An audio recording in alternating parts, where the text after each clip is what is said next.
Hello, everyone.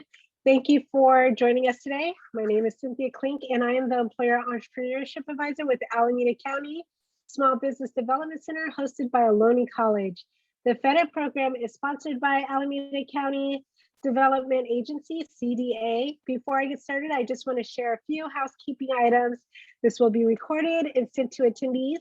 Please make sure your audio is muted. If you have any questions during the presentation, please put your answers in the chat box, and questions will be addressed at various times during the presentation.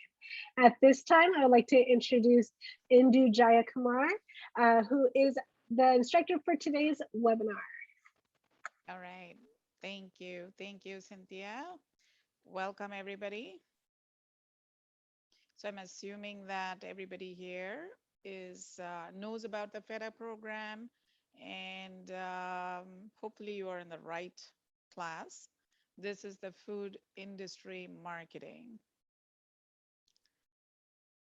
So what we will do today is I will introduce myself, and then I will let all of you introduce yourself, because I do want to know a little bit about what it is you're doing, whether you are thinking of starting a business in the food industry, or you are already in the food industry, or maybe you're working for a company that is in the food industry. So I would love to know your background a little bit so that I can tailor my presentation accordingly. Okay. So this program is by the Ohlone College from Alameda County SBDC.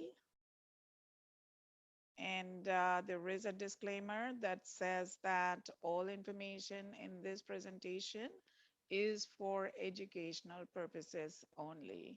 That's what this whole paragraph says. Trust me. So my name is Indu Jayakumar, and I am a business advisor with Alameda County SBDC. I'm also a business advisor with Santa Clara County SBDC. So I work with a lot of business owners in both these counties. I love talking to interesting people who make a difference in our community.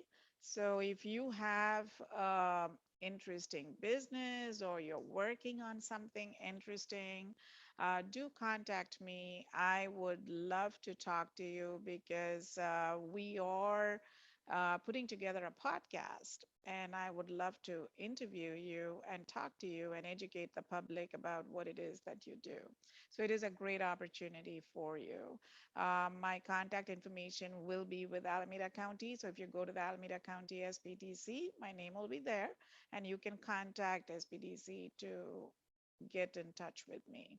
Okay. My background is in programming. I have been in IT industry for almost now 35 years, I think.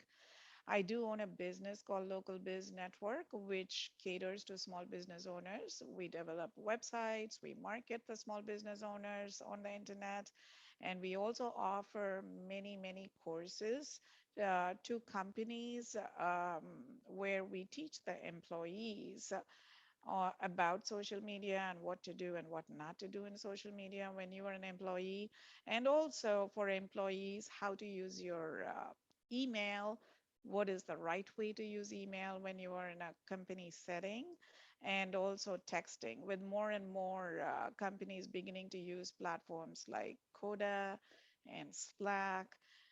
There is a lot of company protocol that needs to be followed by the employees. So I teach classes for small companies as well.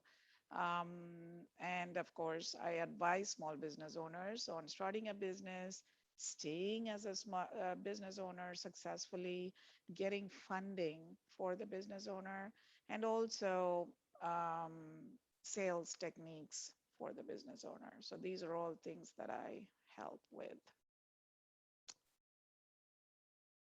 So a little bit about SBDC. What does SBDC do? SBDC stands for Small Business Development Center. It's there all over the country. It is a federal program, and we partner with SBA, which is the Small Business Administration. So, small business owners, mostly it is micro business owners that contact SBDC. Micro business owners, meaning it may be a one person business, or usually the business has less than 10 employees. Those are the type of business owners that we generally service in SBDC. So they contact us. And if you are one of those businesses and you need some help, please do contact us because we will help you with your business and doing research about your business sector or your competition that you may want research in. We will help you with that. We will also help you with marketing, depending on the industry you're in, what types of marketing is available, what is it that you can do to grow your business, and certification. There are different types of minority certifications. So if you are a minority business owner, if you're a woman-owned business owner, there are certifications that are available. Why would you get certified? Because there are contractual opportunities available with the state government as well as the federal government, the county, and companies like Google, Facebook, and all these local tech companies. They all have opportunities for you, and they are looking for certified companies.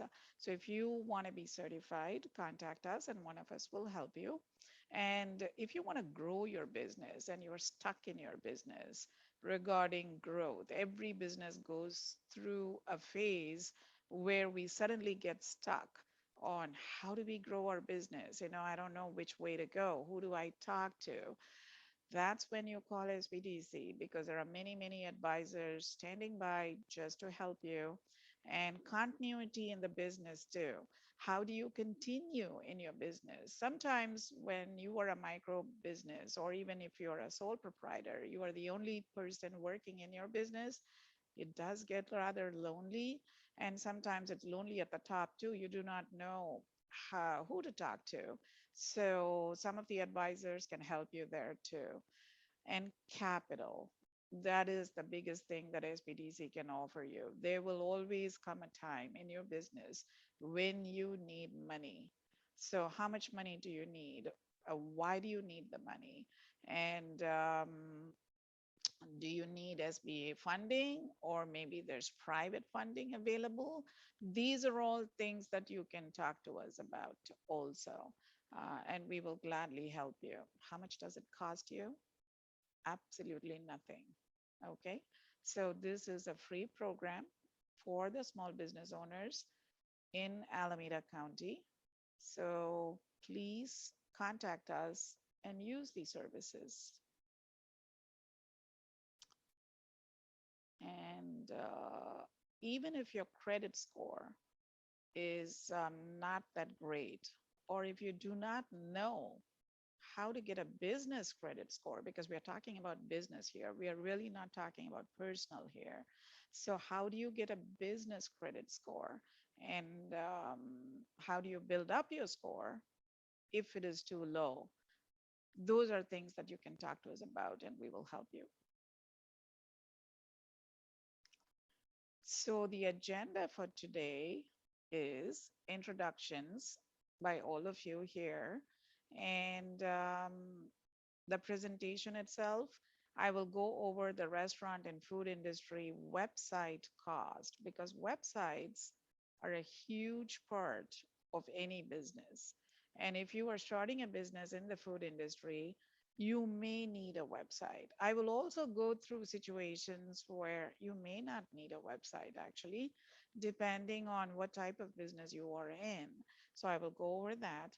And I will also go over food industry trends.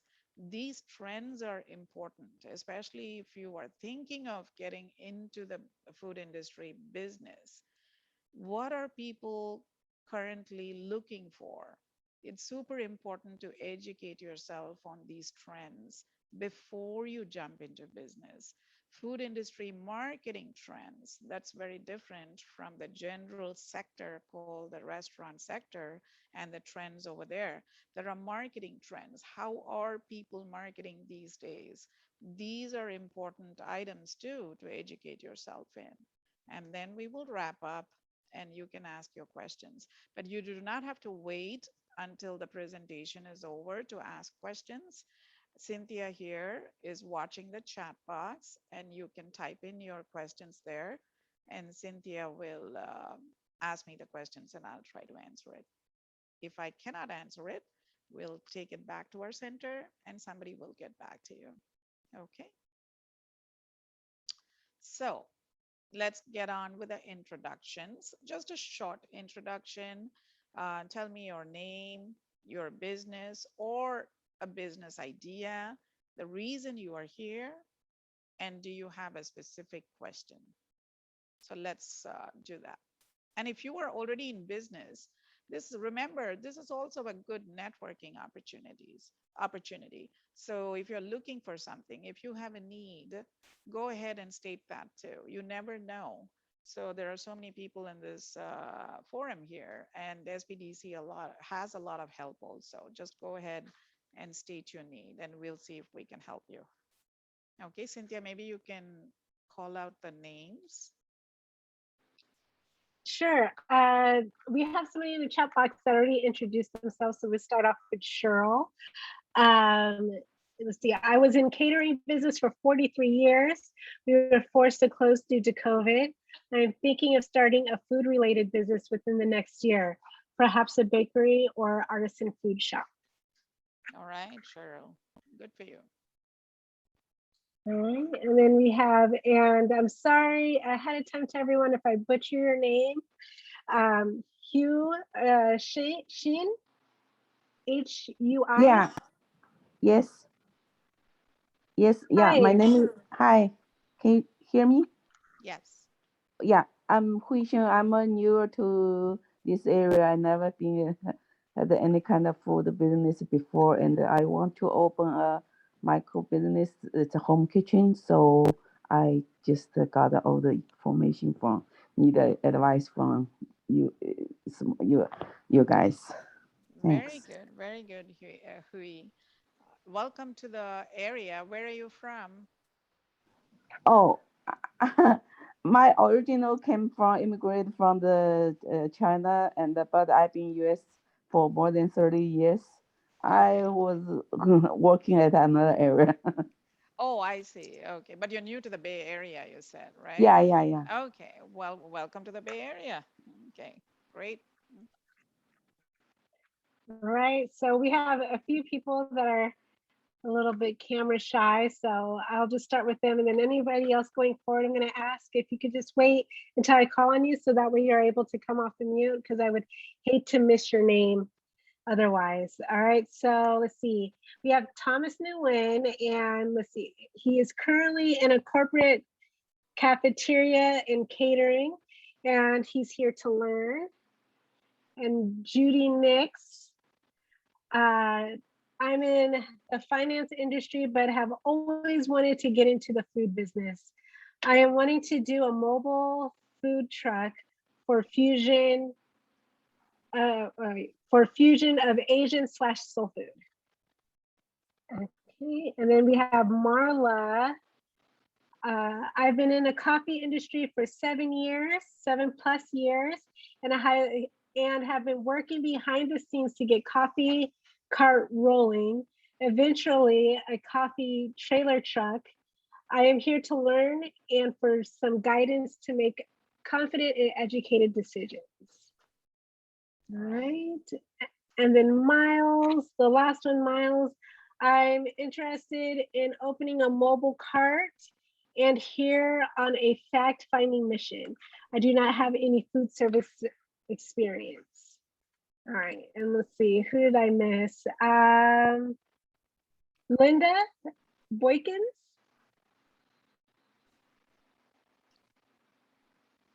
Yes. Hi, Linda. What is it you do? Are you a business owner or you want to start a business?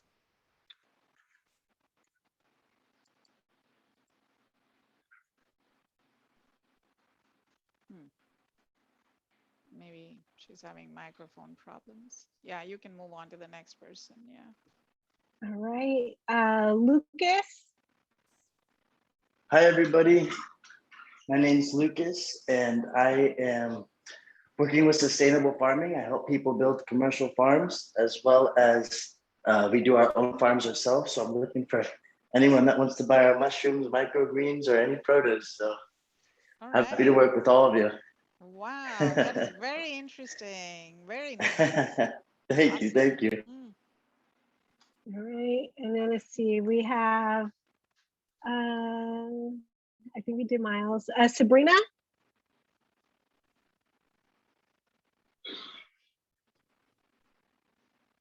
Sabrina Lewis. Yeah. I'm thinking of opening a food truck that specializes in Asian food. Nice. All right. Okay, let's see here. And Tadashi Yamamoto. Oh, yes. My name is Tadashi. I'm pretty new in this business. So I have a health beverage or drink, either from other company and from myself. So I'm looking for some kind of marketing strategy. Hopefully, putting my beverage on the shelf or some kind of cafe or company, whatever. So company cafeteria or some restaurant. I don't know how to do. So yeah, thank Okay. you. All right. Thank you. Tim Fan.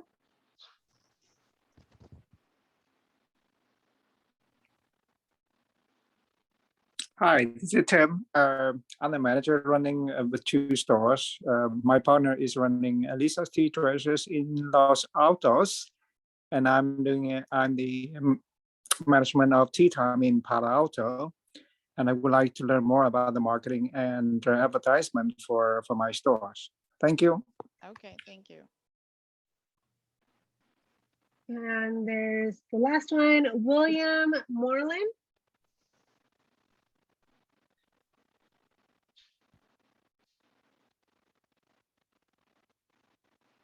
William.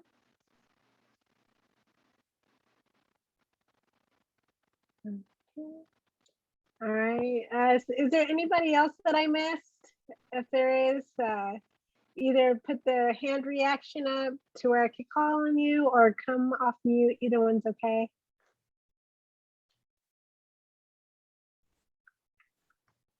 All right. I think I got everybody, India. Okay. Thank you, everybody. Those of you who introduce yourself and your business to us.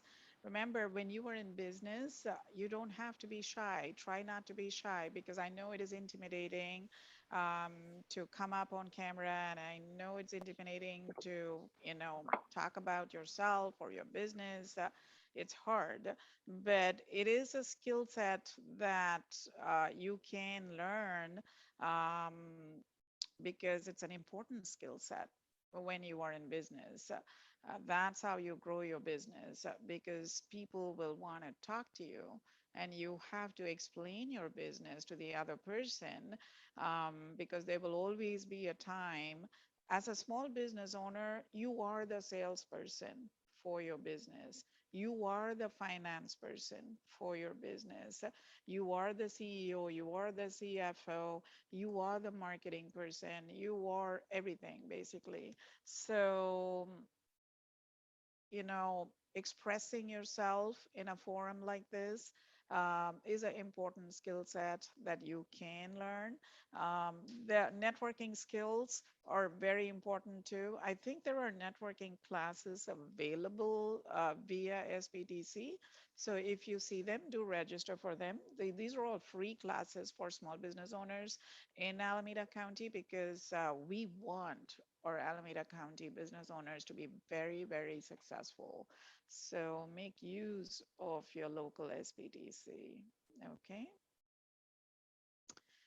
So what are the course objectives? By the end of this course, you will be able to understand what is a website going to cost you if you're going to be doing business in the food industry, and what are the types of marketing available for restaurants and other businesses in the food industry. I'll be going over that.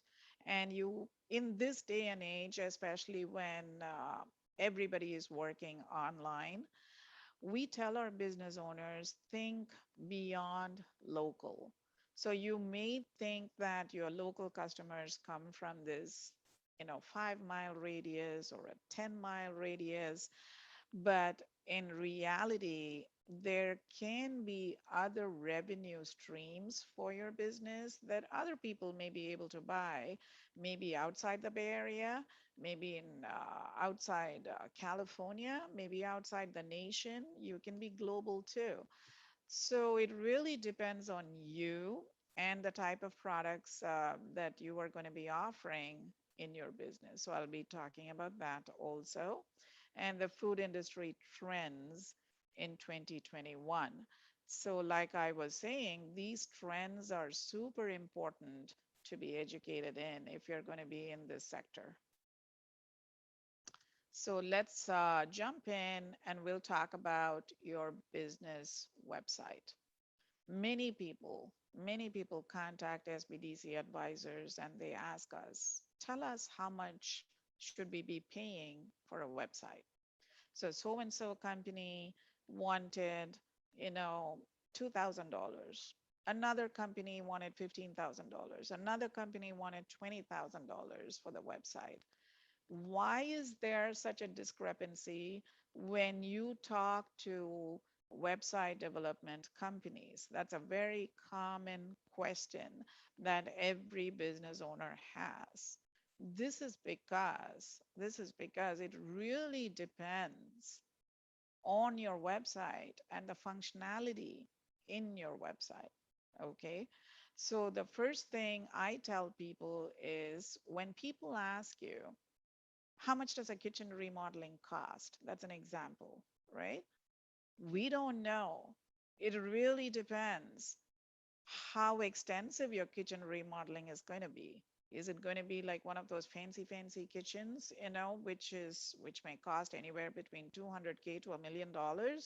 It really depends. Or maybe it is just that you want to change just the cabinets and you want to change the countertop. Well, that's going to be less expensive. It's the same idea for a website. So these days, more and more people are selling products and services on their website.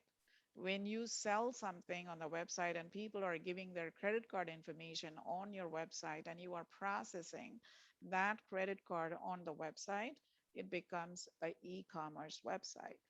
That's what I call a functionality. Sometimes people teach courses on how to bake a cake. Those are, the Zoom type of classes, or maybe it's a YouTube live or a Facebook live type of classes. People pay for these classes and they attend these classes. Now that's a different type of functionality that is done on your website. So it really depends. So you have to sit down and write down, okay, this is your business model. These are the products and services that you're offering. And these are the features that you want on the website. Okay. You have to write down what is the purpose of your website. Is it just a big brochure, like a simple website, as we call it? It's actually a glorified brochure. So all it says is it's a static website. It says, who are you? What is the business you are in? Who are you trying to target? What are the products and services that you're offering? And how do we contact you? Okay. If that's all the purpose of your website is, yes, it will be less expensive. But these days, you should use your website to make money for you, even when you are sleeping, even when you're not working in your business. That's how you should be thinking. That's how you grow your business. Can customers pay for your items online? This becomes a huge important item in everybody's website.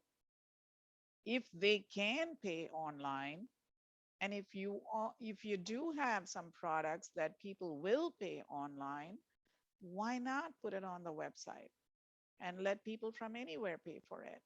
Yes, you do have to think about shipping if it's outside the state, or even if it's outside the Bay Area, or maybe if it's in the South Bay and you really do not want to drive all the way to South San Jose to deliver this product. Who do you hook up with from a delivery point of view? Again, it can be integrated on your website. So these are things that the web development person can do for you. Are you constantly adding content on your website? Why do I say that?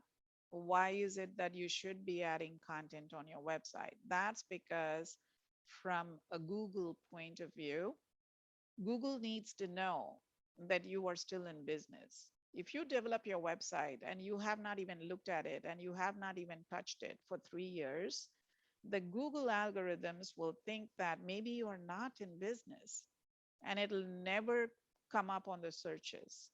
So the more you are on the web and the more you are making changes to your website, you go way up on the stack and you will start coming up on the searches for keywords for the items that you're offering.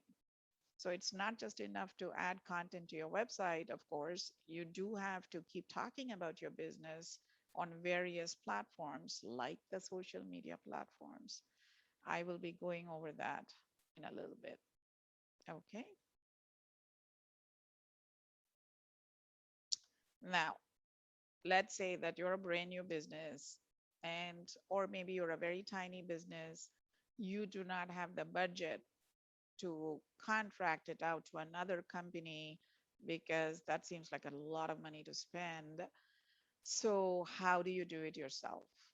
Well, there are so many sites out there. Some of the sites that are available for you to build your own website is Wix.com, GoDaddy.com, Weebly.com, Squarespace.com, Shopify.com, which is becoming very, very popular now.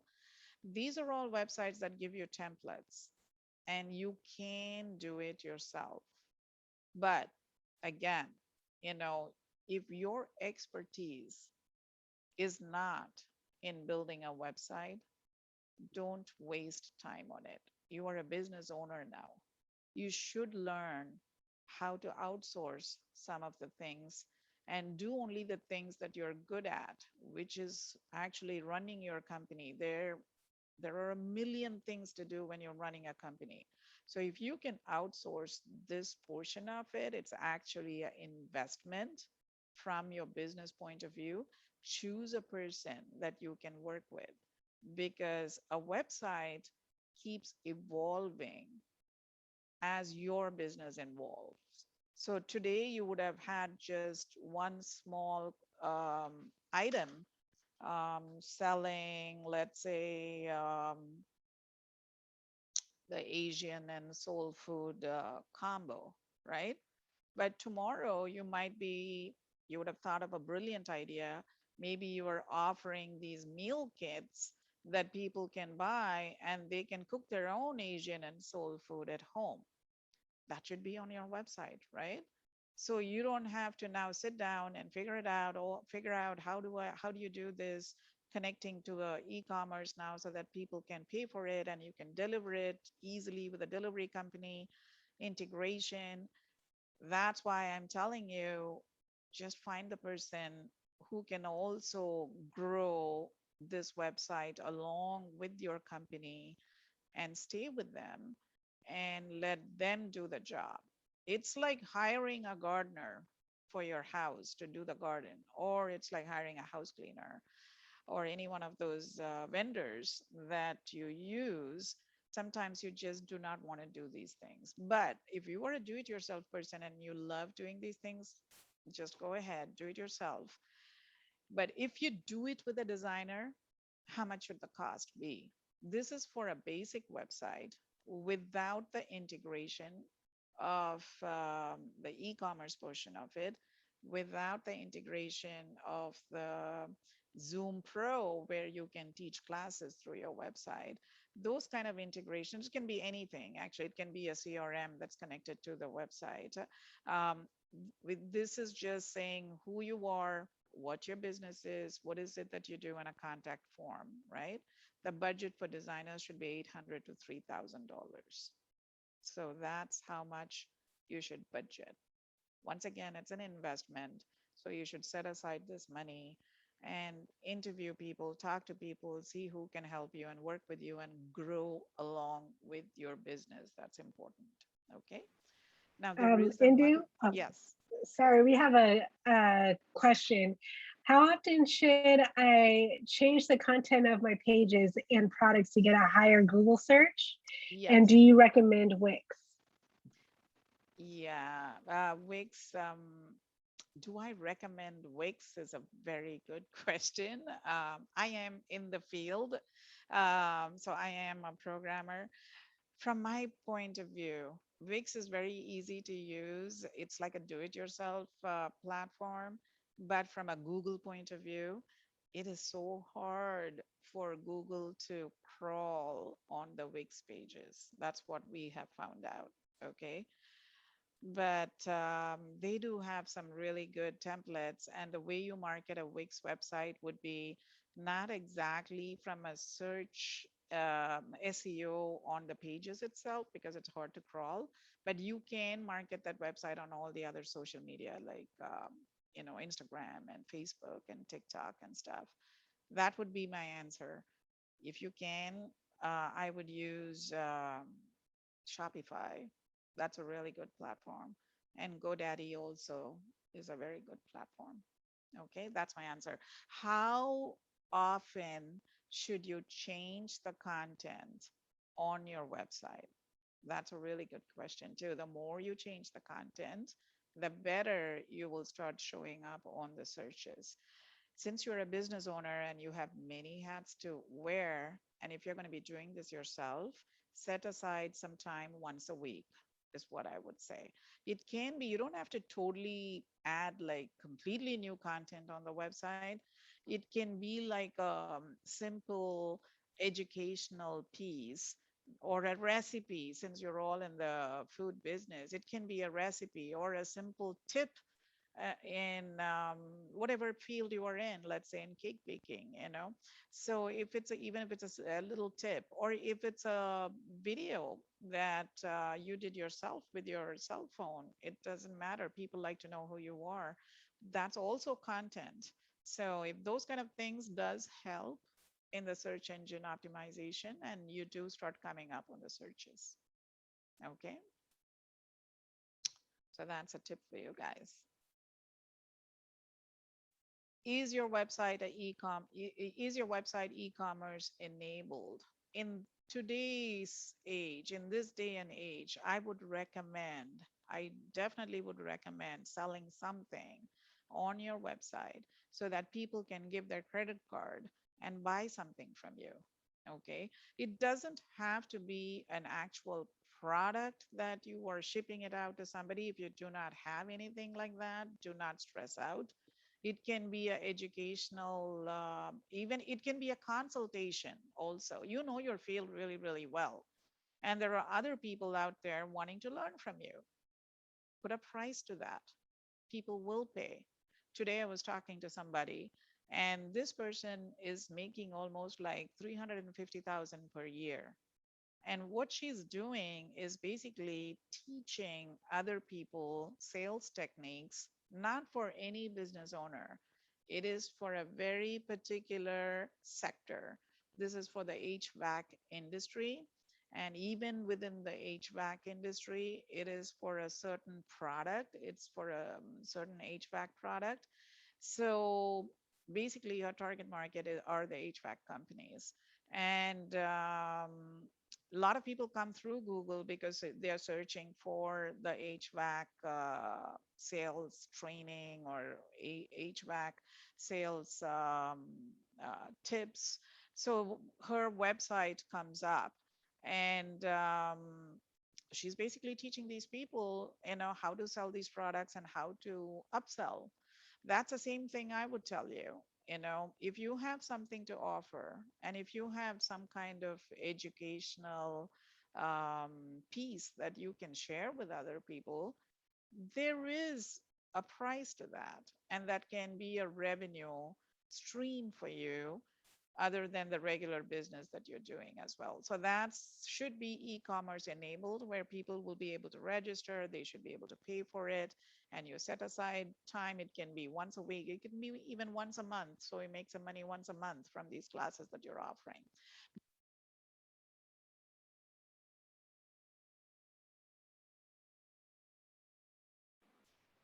Oh, Indu, your sound just went out.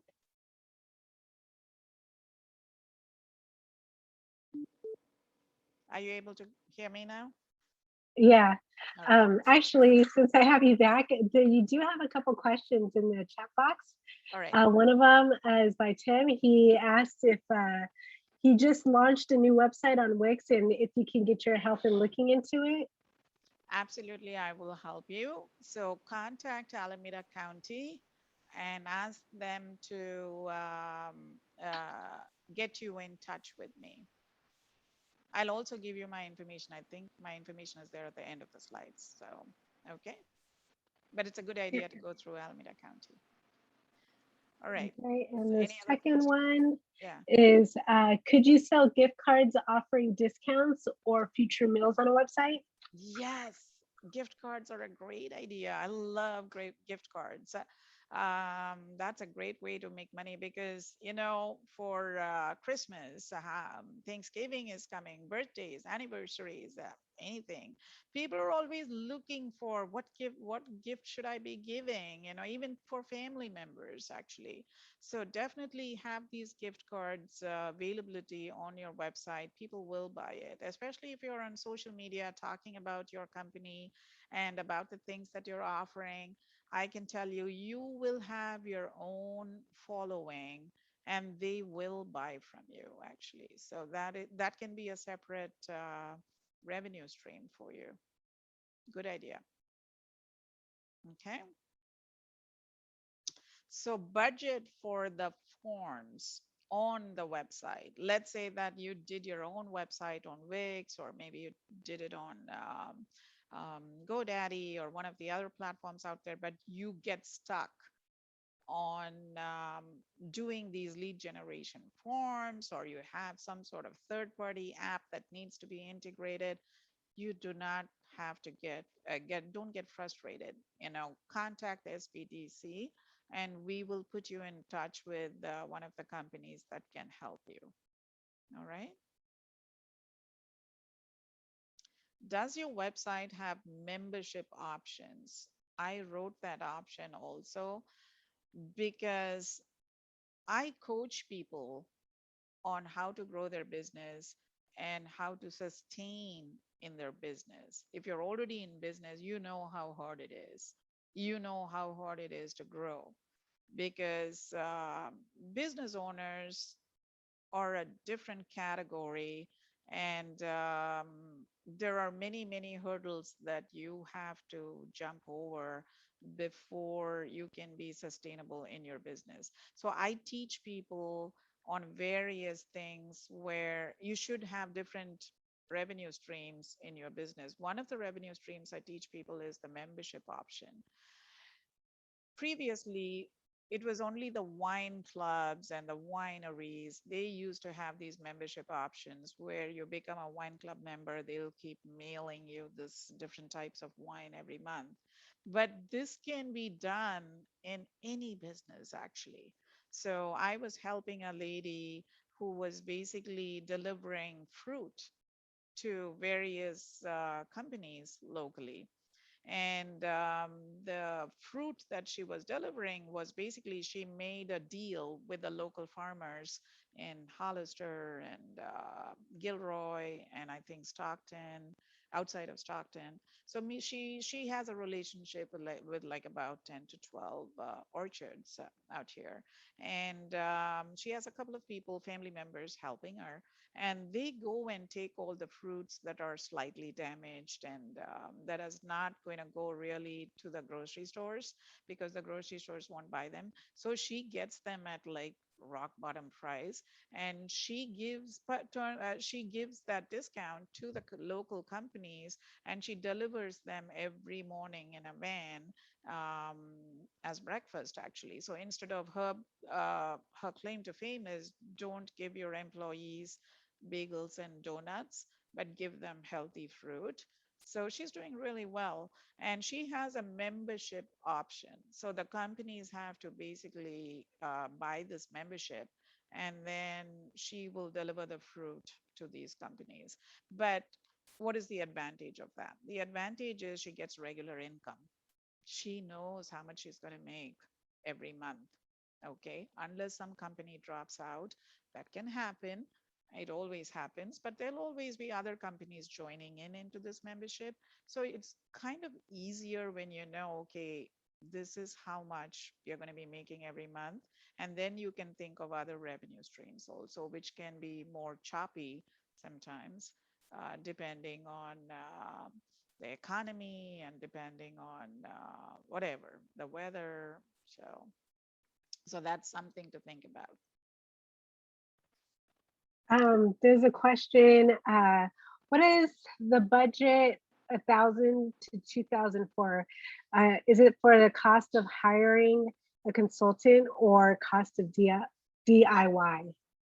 No, cost of actually outsourcing it to somebody else to create these forms for you, because it requires some programming sometimes, and it requires some knowledge of technology to integrate these third-party apps.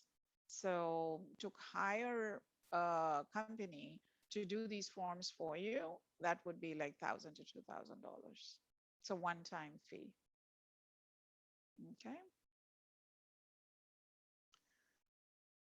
And for a full-blown e-commerce website, if you're selling secret sauces, spices, and you have a membership option for monthly delivery, you have birthday coupons and discounts, and then you have a user profile for regular customers where they can go log in and they can see all the items that they had purchased previously, and they can take a report of all the items that they purchased previously, because companies, even small companies, like that reporting system. How much does it cost to hire somebody to do all this for you? Generally, it is $2,500 to, I don't know how much, because it really depends on the functionality and the products that you're offering and how complicated the functionality is going to be. But the minimum budget that you should have is $2,500 to hire an outside company to do it for you. Generally, I tell people to do that because I know business owners who spend hours and hours and hours learning this technology and trying to do it themselves. And sometimes it just doesn't happen. And you're not really spending enough time working on your business, which you are the expert and you should be actually working on the business. So the technology part of it, if you are not a technologist, and if you're not really inclined into doing hours, spending hours on this, then you should outsource it. Again, call SBDC and we will talk to you about that. Okay. Now, after you do your website, people are really surprised by this cost. It needs to be hosted somewhere. I tell people it's like renting. Okay. You have to live somewhere. Either you're owning your house and paying a mortgage, or you are renting somewhere to have a roof over your head. It's the same thing for the website. It has to be living somewhere. And if the website is living somewhere, you need to pay rent for that somewhere. Okay. And that's the hosting cost. GoDaddy hosting is $14.99 per month to up, because GoDaddy does have good support, and I would definitely recommend GoDaddy because they do answer the phone and help you. But the lowest is $14.99 per month, and it will say $9.99. Those are all teaser prices, And $14.99 also, the bandwidth is a little bit lower for that. But you should budget anywhere between $14.99 to $99 per month. Okay, it is $99 per month if another company is taking care of your website and they're constantly updating the website and you don't have to worry about it and you just send them the information that you want there and there's somebody is doing it for you and there's somebody is also doing some search engine optimization for you on all the pages. So there's a cost to that. So you should budget $99. I tell people it might be worth it depending on where you are in the business. If you are brand new and if you are too small and you don't have a budget at all, then I would recommend this GoDaddy hosting, which is not expensive at all. And if you want a delivery calendar, which is again an integration that is on your website with other delivery companies like Uber Eats or DoorDash or any one of them. There are many, many, many smaller companies now that you can work with because Uber Eats is expensive. DoorDash is a little bit less expensive. So there's a cost to that also. So that can be $14.99 to, I don't know, because there are calendars where the customer can actually choose the date and the time, and it's very, very specific. So depending on the calendar, there's a monthly fee for that. And the Google Business Mail, I would definitely recommend that because Google gives you like tons and tons of storage space. And then they give you also the email. Each email, I think one business email is $9.99 per month. But it is totally worth it because there are other things with Google that you get in the Google Suite. So definitely look into that also. And you can have your domain name also with the Google Business Mail.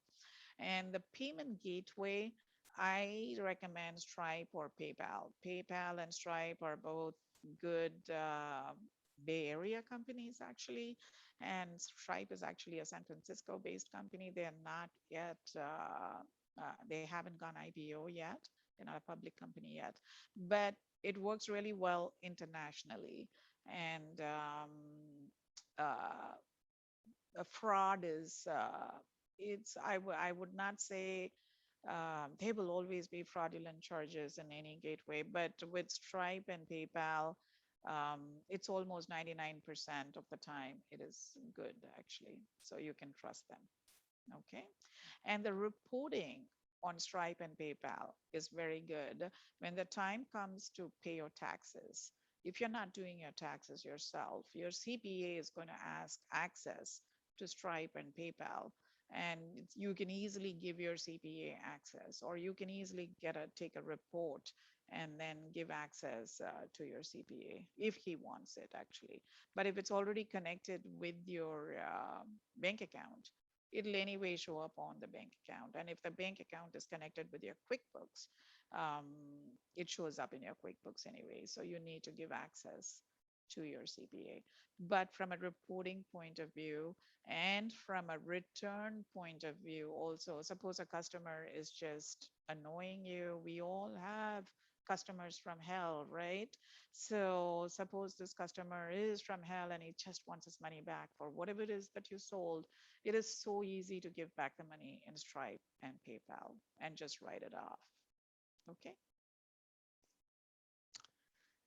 So I'm going to move on to global trends in the food industry because it's an important subject that every business owner in the food industry should be educated on. How are the population changing? The population is changing a lot, actually, because gone are those days, when even McDonald's, Burger King, and all these fast food places, Taco Bell, they're all changing their menu items so that it's more healthy to the consumer, because that's what we want, actually. So many, many people are looking for these healthy options before they are going to buy from you. And that's why you need to be in touch. You need to educate yourself on these trends. Foods that nourish the body and mind. Right now, it is huge. People are actually Googling. These are all highly Googled phrases and items that Google tells you actually. So we did some research on this, and we know that these are the things that people are looking for when they're Googling for food items. So foods that nourish the body and mind. Again, that's an ocean, right? So you need to find your niche market under that, and you need to develop your business concept under that. Sustainability, that's huge with all this climate change and sustainability, sustainable food, sustainable farms. That's a huge buzzword right now. So people want foods that are from a natural environment. They do not want any lab made products. So as long as you explain it in your content, saying that, this is your, the whatever it is that you're offering is from a natural environment, your product will do really, really well. Gut microbiome. This is something that people are Googling a lot, especially in 2020 during COVID. This was one of the highest Googled item that Google put out in one of its blogs, actually. So gut microbiome, that's why the what is that? The probiotic products. The probiotic products are just huge. It's a multi-trillion industry now. We've always had these natural probiotic products from, I don't know, from ancient times.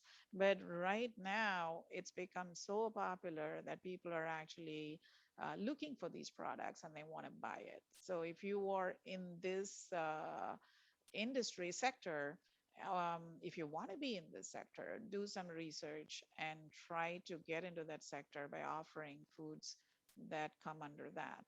Plant-based foods, you all know with that Impossible Burger that first came out, that there are more and more products coming out. The plant-based foods is boom is here to stay, and that is another trend that you want to look into. Food transparency. Where did your food come from?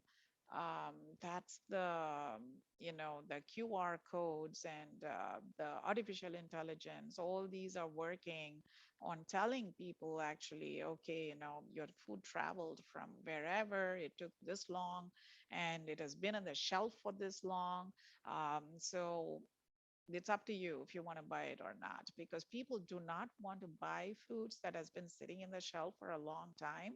um, so that's an important trend that is happening also. The reason I'm educating you on this is because from your target market point of view, they're going to be looking at these kind of things when they want to buy your product or service. Food and meal delivery, that is here to stay. I think it started in about, I would say, 2016 or 2017, maybe, these meal kits, where, I think it started getting popular in San Francisco and New York initially. So basically, people put together these meal kits, and it's either shipped to you or people just go and pick it up from a central location, and then they take it home because it's so convenient, especially, let's say, if you want to make a particular Thai dish and you don't even have the ingredients that needs to go into this Thai dish. But if this meal kit already has little packets of these ingredients, yeah, people are gladly buying this, even if it's a little bit expensive. People do not seem to mind. So the meal kits are here to stay. So plan menus that are pickup and delivery efficient. If you are going to be using a third-party delivery service, the way you put together your meal kit should be easy to pick up and easy to deliver. If it's going to be all liquids and stuff, which is not packed well, that's not going to fly well, and you will get really bad Yelp reviews and other reviews. So try not to do that. The problem in the restaurant industry or in the food industry, working with the end customer, the problem are the reviews, right? So people can be judgmental. So even one bad review can hurt your business actually. So be very, very careful. That's the only dangerous part, I would say, in this food industry business when you are dealing with the end customer, these reviews that you have to watch out for. Pivot your menu concepts accordingly so that pickup and delivery is easy. Create menus according to your audience. Always pick a niche market. When I ask my clients that I'm advising, business owners, who is your target market? And they always say, oh, anybody, everybody loves my food. Yeah, that may be true, but from a marketing point of view, try to put together verticals, various verticals. It can be ethnic verticals. So if you are from the Middle East and you're trying to contact your main target market is from the Middle East, then that's a vertical for you. If you're from India and most of your customers are from India, that's another vertical for you. Or if you are contacting your target market is people who are the health conscious people. I know a client who is delivering food for people with diabetes or uh, heart issues, people who have gone through bypass surgeries because you should not have salt in these foods and no fried food. So there are many things. Food for seniors, that's a huge area right now, actually. And seniors in the Bay Area, remember, they are very well off. And a lot of these seniors can afford to buy expensive meal kits. So that's another sector that you want to look at. Plenty of ways to make money right here in the Bay Area, actually. So meal kits are here to stay. And Indu, yeah, oh, so there's a question, where do I get information about the food industry training? there is a restaurant association. It's called the California Restaurant Association. I forget the acronym, but go and Google California Restaurant Association. And if you can, you should become a member of that association. And they have all these trends and they have all the research done already and they have all the documentation. So that's the best place, I would say. Do call SBDC also. I think there are a couple of advisors who have all this information. They would be able to help you also. Okay. Pop-ups and party themes. This is like the new thing, actually. It has been around since 2019 and it's hugely popular right here in Bay Area and of course New York and Texas, Austin area actually. But right here in the Bay Area, oh my God, it is so popular. So you just have to be creative and you have to think, from your business point of view, what kind of pop-up would you like to work in? Always pick things that you like to work in and that you enjoy. Do not do things that just because an advisor told you or a marketing person told you this is the best way to make money, you should do this. But if you hate doing that thing, please do not do it because you just won't last in this business very long at all. So always pick stuff that you like to do. I know a guy who loves working with children actually. So his target market are the children's birthday parties, and he always puts pop-ups in local parks. And then he sets up these toys, the pop-up toys and stuff, and then he has a menu set up just for children. He's doing very, very well because he just picked this niche market and he travels. Usually it's on weekends. Unfortunately, he works. He has to work on weekends, but he makes most of his money on Friday, Saturday, and Sunday, actually. But he was creative. He used to be in the tech industry. He completely changed his field to doing this. And he tells me that he's doing very well and he's off on Tuesday, Wednesday, and Thursday. Actually, he's off. So like that, you think from your business point of view, What do you think will work? And if you need somebody to, talk aloud, get another person's perspective, that's when you call SBDC and talk to us. Okay. Don't be scared. Don't be shy. Don't be intimidated. You can easily talk to any one of us. I would encourage you to come up with ideas, even if it is like nobody has done this idea before. It seems like such a crazy idea. Trust me, there are no crazy ideas. Honestly, there's no crazy ideas out there, and you can do it. Every business out there will be successful if they stick to that business and if they are focused in their business. I always tell people they can be very, very successful. Everybody, because there's enough of a target market out there. But pop-ups in exotic and unusual locations are very popular in 2021. So an example would be setting up pop-ups in the Hollister Farms in the middle of a cornfield, right? So this guy set up this table, and he had like fancy wine and fancy food set up. People actually pay $600 per person. I'm ashamed to say that I have gone to one too. Yes, my daughter and my son-in-law wanted to go, and I was in shock that it cost $600 per person, but that is Bay Area for you. So, okay.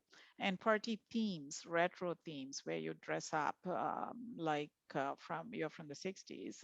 And gamers, that is huge. There are many gamer party themes that people are setting up, and very popular in the Bay Area and in the Los Angeles area.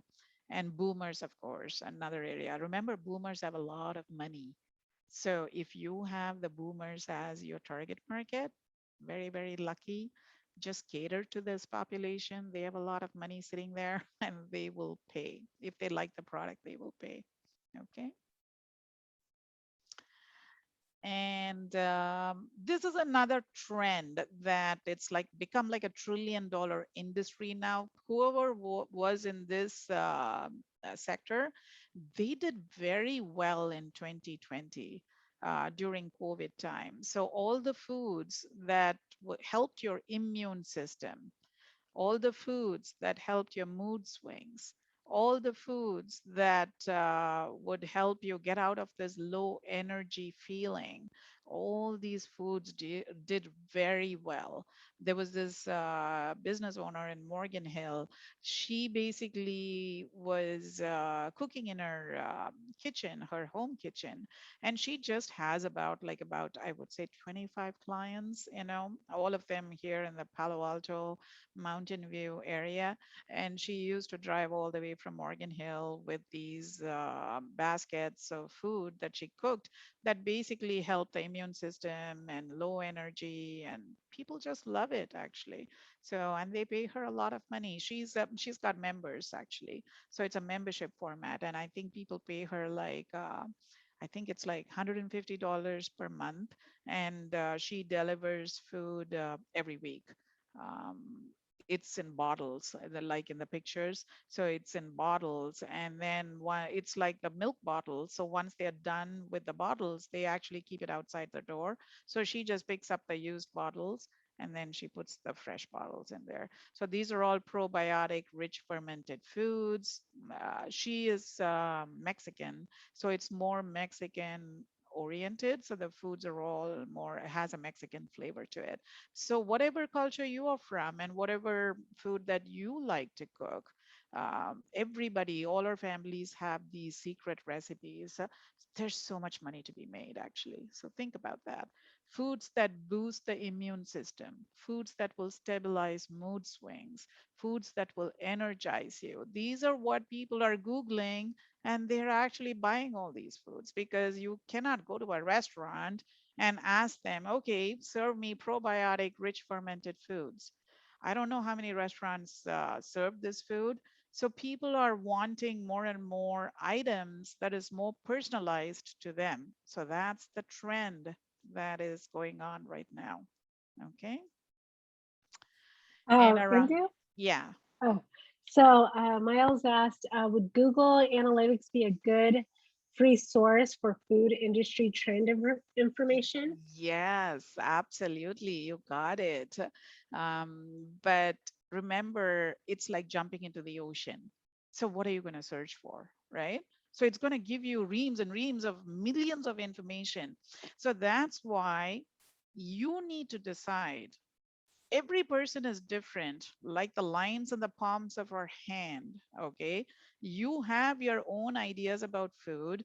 You know what you like, and always sell what you like. That's what I tell people. Okay. If you like it, there are other 100,000 people who will also like it. You just have to find these people using Google Analytics. Then it's easier than finding this needle in a haystack. If you just go to Google and say, okay, give me statistics on probiotic foods. Yes, that is a little bit narrow, but narrow it even further. Probiotic what? Is it with beans? Is it with yogurt? Is it with what actually? So yogurt industry is a huge $1 trillion industry. So you can do like a million things with yogurt, and that comes under probiotic. So that's what I mean when I say narrow it down, narrow it down, narrow it down, and stick to stuff that you like and you enjoy. Then you will definitely be, I can write it and give it to you. You will be very, very, very, very successful. Okay. Food industry trends for 2021 is also around the world on a plate, because we live in the Bay Area. There are like so many different ethnicities in the Bay Area. People are looking for various types of food because people are bored eating the same things over and over again. And I have done it myself, actually. I've gone and Googled injera. Injera is like a fermented food from Ethiopia, and when you go and Google injera, I don't even know how to make injera, but I wanted to buy this particular bread. It's a bread, fermented bread from Ethiopia, from somebody from Ethiopia who does this all the time. So it'll be authentic. If you go to the restaurants, I know already it's going to have that restaurant flavor to it, and it's going to be pretty standard.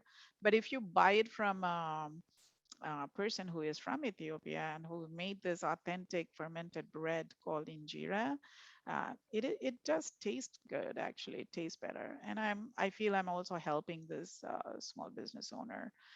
So that's how a lot of people are searching on Google now, and that's how they're buying food. So history of the food you're serving. It's so nice to know the history of this person, because you get to know the person that when you buy this food, they end up talking to you. And you know when they came here, who made this food, grandma's recipe. It's kind of nice to know that. Peasant foods that are forgotten. There are so many foods, even here, the American food. I socialize a lot with the Native Americans. I have a lot of Native American friends, and some of the foods that they used to eat are totally forgotten, and you cannot even get those foods in any of the restaurants here, actually.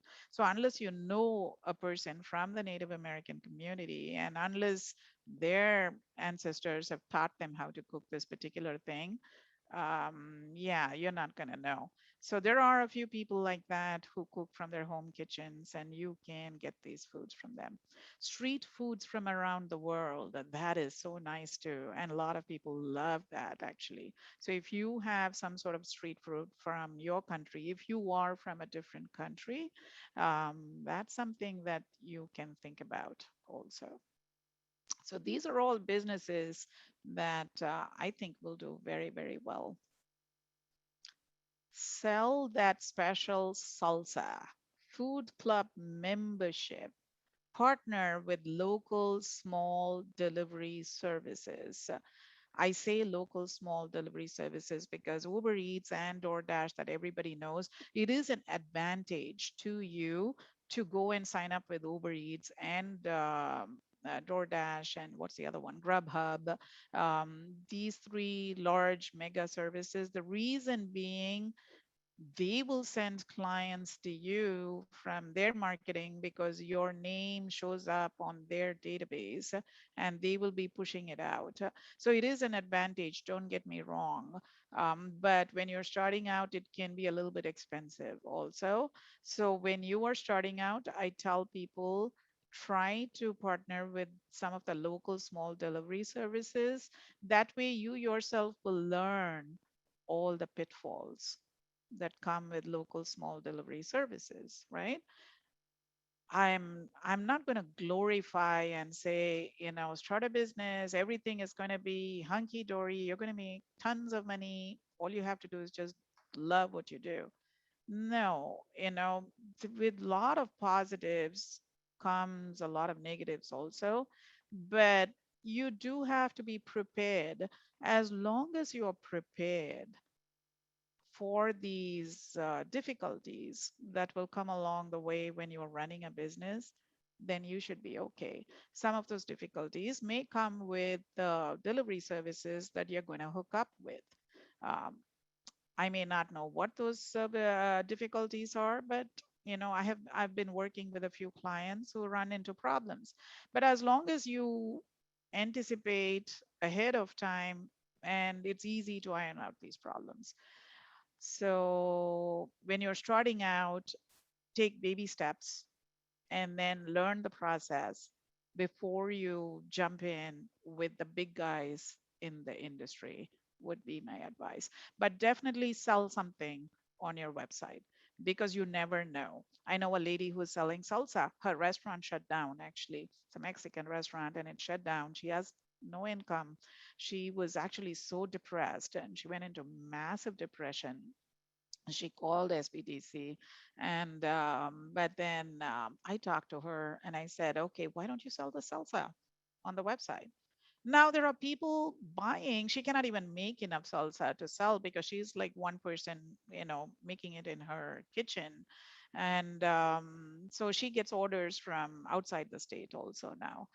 Um, so that's how things may evolve in your business. So you should be ready for business trends that will keep changing, and you have to change along with these trends and keep at it. Every day your life is going to change. Every day my life is going to change. Change is something that you cannot control, but as long as you are prepared for this change, you will do fine. Okay. We have another question. Yeah. Besides the exorbitant costs, don't entities like GrowUp, Uber Eats, etc., steal your Google placement? Because after a while, when people search for you, Uber Eats or Postmates or whoever comes up before your listing. Yes. Yeah. That's why I told you it is an advantage to sign up with these big guys. But these big guys sometimes will put you through the ringer because if you are very small, it's kind of hard to get in also. But if you've already been in business for a long time and you know the ropes, yes, by all means, go and sign up with them. The reason I said that was if you're very new to business, then learn the process with a smaller guy before you sign up with the big guys. What I meant actually. Okay. Because it's easy to get hurt also. Food industry trends that suit your body. This is something that people have been Googling a lot. Foods that support physical and emotional well being, joint health. Oh my God, these issues with the boomers, they are Googling a lot. Foods for joint health, foods for brain health, foods for immune health foods, and food for diabetics, like high cholesterol, high blood pressure. I was very surprised. There are now gift basket businesses that are catering to this population. So this gift basket lady is actually delivering baskets to local hospitals, and she is putting in like little bottled foods even cookies and stuff with low salt, no sugar, natural ingredients like locally produced honey. So these are all for the high cholesterol, high blood pressure, diabetic people. She's doing really well, very well, but her target market is only this population, and she is doing this gift basket business extremely well. So you think about what it is that you like to do if you're interested in this sector, because this is a separate sector under this huge food sector umbrella.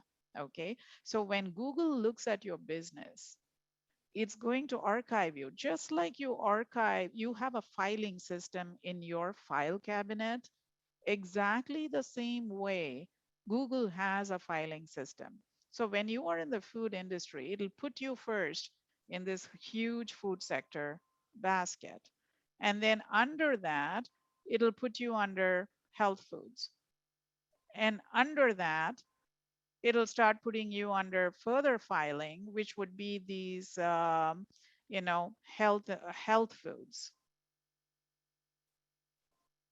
Are you guys getting a noise or something? Can you hear me clearly? Yeah, we can hear you. All right. Okay, I thought I heard some feedback. Okay. Um, so this is a huge sector from a Google point of view. Now, educate your customers. Also, education is a huge part of being in the food industry, because not only Google likes it, your customers will like it also. This is an example that I'm giving you about Morton salt. So when you look at Morton salt, the ingredients, sea salt and yellow prussiate of soda. What is that? That is like an anti-caking agent that Morton uses. And what is that? Actually, it is actually hydrated cyanide salt, but it is FDA approved, and the FDA says regarded as safe status. That is a GRAS acronym that they give it. For most people, this may not be an issue. Okay, but when you go and Google what does the cyanide really do and where is it from? It is from China. It has been manufactured there. But for some people, it can alter the chemicals in the blood. That's what most of the articles say. Now, depending on the sector, if you are going to be in the health sector, right? These are things that you have to educate yourself in. And your customers are going to appreciate you because you are so knowledgeable. That's why I put up this slide, because this is just a very small example of this common sea salt that people did not even know that it contains this particular ingredient. And it may be not so good health wise for some people. Okay. Now, the beauty industry is another trillion dollar industry. Apparently, on Google, people are constantly Googling foods that boost hair care, foods that boost skincare. I want my skin to look beautiful. So what foods I should be eating? So you can actually cater to this beauty sector population also. And if you're focused in that, yes, you can be. It's a huge successful business that you can build in this particular sector. Now, moving on to marketing on social media. Facebook. Facebook was not that popular actually in 2019 and 2020. Even today, I would say, a lot of people are dropping out of Facebook just because, they just don't like the Facebook policies. But honestly, since I'm in this field, I feel that business owners, very small business owners, micro business owners, they do pretty well, especially if you're in the food sector, you do well on Facebook. And Facebook marketing is something that you should look into, and it should be a big part of your overall marketing, all the items that you do for marketing. So Facebook should be a big part. So set up your profile with awesome food photos. So photos are the main thing when you are in the food industry, because anybody who sees the photo, their mouth has to water. Only then they're going to buy your food. So it cannot be bad photos. It has to be images of menu items that are just, mouth watering. So invest in a good camera, or the Samsung, the handheld camera. I know a business owner who has an iPhone as his regular phone, but just to take the photographs and the videos, he just bought a Samsung phone. Actually, the photos just seem better in the Samsung phone. So that is something that you want to look into. And special offer, user generated content, you should encourage that by commenting on other people's food items and other people's related businesses. Connect with all those people and start commenting on that, and they will automatically connect with you. And that's how you create your own ecosystem on Facebook. And of course, you can come up with competitions, and jokes and memes are another one that get forwarded and liked and commented on a lot. And of course, the behind the scenes content, that is something that many business owners never think about. So let's say that you're baking a cake, you're selling cakes, and you had a really bad day and all your cakes are flat. You dropped a couple of cakes on the floor. Take photos of those and put it on social media. Why? Because I don't know why our human brains, the way it is wired, we just love to see other people fail. Okay. It is what it is. So you will get more likes, and lots of people will come out to help you. That's another thing, the way we are wired. We want to help you because you didn't have a good day and you dropped this cake on the floor. So that's another really good way to connect with people. Find all these people who are interested in you and connect with them and create this ecosystem. So don't feel bad about taking photos of bad food items that you did not cook very well that you're going to be selling. Okay. Use social media influencers. Oh my God, this is the new thing to market these days. Where are these influencers? There are actually websites now. There are websites now where these influencers are actually creating a profile for themselves. Just for Google, social media influencers. There are influencers for TikTok, influencers for Instagram, and even Facebook, but it's mostly for TikTok and mostly for Instagram. Connect with them, talk to them, and see if they're a good fit for your business and start working with them. Okay. Or it can be somebody in your own company that wants to be your influencer. So you can use that person too. But the social media influencers are must be a huge part of your marketing strategy. It does work. Okay. Instagram, it should be a huge part of your marketing strategy if you are in the food sector. Set up your profile with awesome food photos. Link only from the profile, because you can only link from the profile. You have to link to special pages on the website. So you have to keep changing that. So any food item or any product that you have on your website, you have to keep changing this link from the Instagram profile, connecting them to that particular page. So that's why I said change the link accordingly. Lots and lots of hashtags. Those help in Instagram. And the Instagram stories, Those are very popular too. So if you do not have the time to do all this, you need to hire somebody who is within your company, who would be interested in doing this, or a third party company. But a third party company, remember, will not know the snafus that happened on a day-to-day basis in your company, or some new thing that you discovered in your company. They're not going to know unless somebody in your company really informed them about this. It is possible to use a third party company, but you have to be in constant communication with this third party company for your marketing strategy to work very well. Okay. And reshare user content. So let's say somebody posted, you were selling ingredients or you sold a meal kit, and this user who's connected to you posted a photo, of themselves using your meal kit.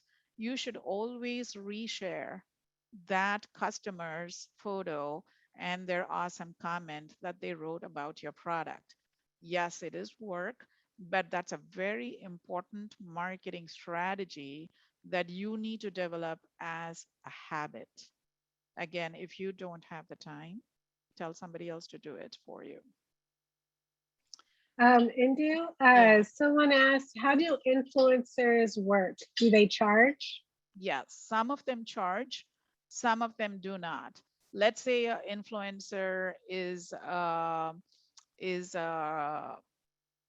singer. Her hobby is singing, right? Those type of influencers who have like 1 million followers, people are just following her because she just looks pretty and she sings really well or she dances well. Those kind of people can be influencers. You can ask them, they don't charge any money. How do they influence? So when they're dancing, for instance, right, the whatever product that you are using, let's say that you're selling salsa, for example. So when she's dancing or when she's singing or something, she will basically, try to call her friends, eat the salsa, and she'll comment on the salsa. And that's how people get to know, or she's branding your salsa in a very, very covert manner that people are not even realizing that she's branding your salsa. So that's the kind of person that you need to find. So you need to spend time on Instagram and you need to spend time on TikTok, looking for these people. Again, how do you look for these people? You will always, it's again your interest actually. If you like country music or a particular type of country music, just follow those people who sing only those type of country music.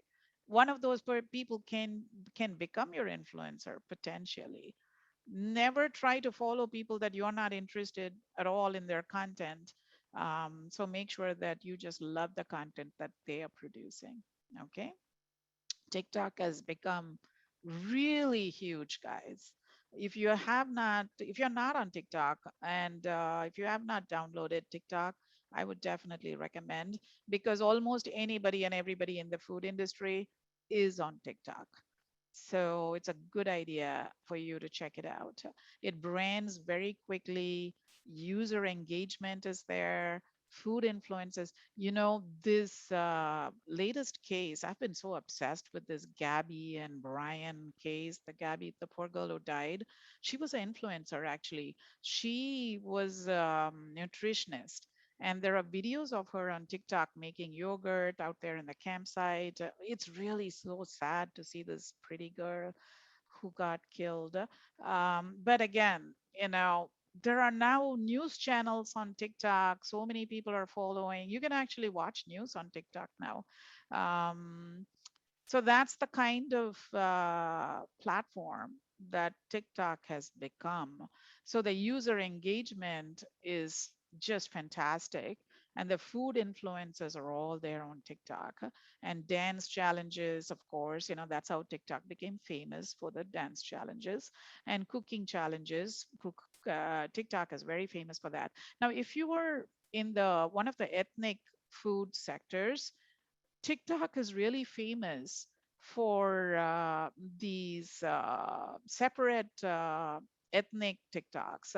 So let's say Israel, right? So there are separate hashtag Israel TikTok, I think, or TikTok Israel, or hashtag TikTok Spain.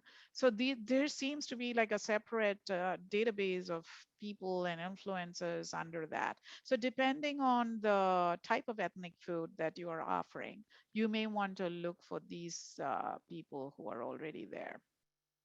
Some of them will gladly talk to you. They just like being in front of camera, and they want to grow their followers. Why? Because they get paid by TikTok. That's why. Okay. TikTok pays them really well. People are making good money. So check out TikTok. Email marketing. I like email marketing. So people think that, oh my God, I get so much spam. Why are these people sending me email, right? But as long as your email, the database, is you cultivated that database and you are not just emailing people randomly to some list that you bought where people are going to get irritated and complain about you, saying that, oh my God, why are you emailing me, stop it, right?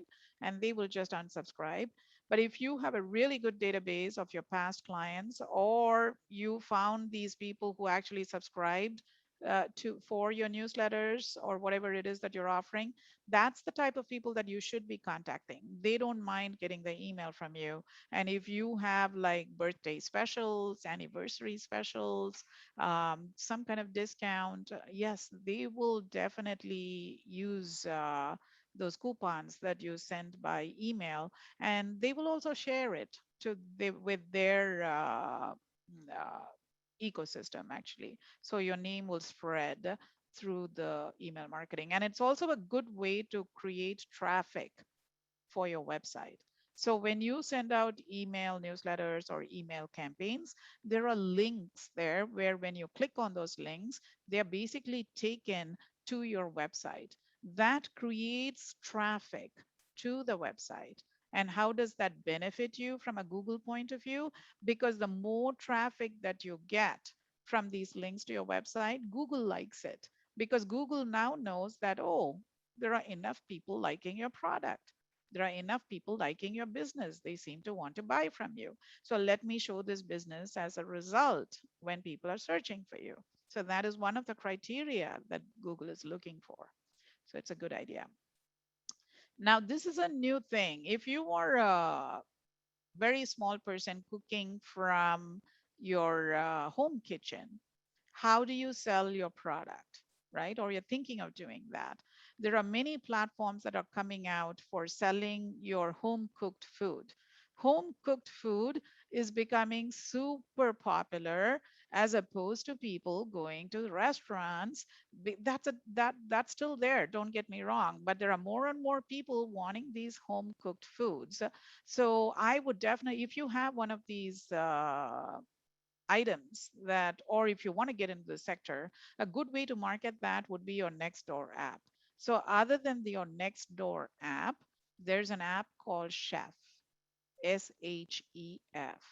They just got $20 million, okay, to expand its homemade meal delivery marketplace. They're a San Francisco based company.